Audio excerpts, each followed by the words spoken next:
Coco Martin nilinaw ang balitang tatapusin na ang Batang Quiapo.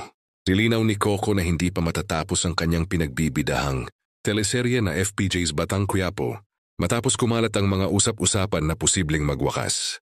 Na ito dahil sa mga pelikulang kanyang gagawin. Sa isang video clip na ibinahagi sa Instagram account ng aktor, maririnig mismo si Coco na tinanong kung dapat na bang kabahan ang mga fans dahil baka matapos na ang palabas. Ngumiti si Coco at sinabing, "It's not yet finished because more works." Patunay na tuloy pa rin ang kanilang serye. Yun sa aktor-direktor.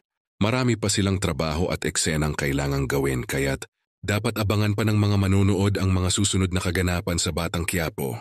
Sa kabila ng mga kumakalat na balitang may 2 pelikula, umanong gagawin si Coco, malinaw sa kanyang pahayag na hindi pa rito magtatapos ang kwento ni Tanggol. Sa halip, mukhang mas lalo pang paiigtingin ang mga eksena at karakter sa mga darating na buwan. Mula nang umere noong 2023, patuloy na nangunguna ang FPJ's Batang Quiapo sa ratings at trending topics, dahilan upang manatili ito bilang isa sa mga pinakaabangan gabi-gabi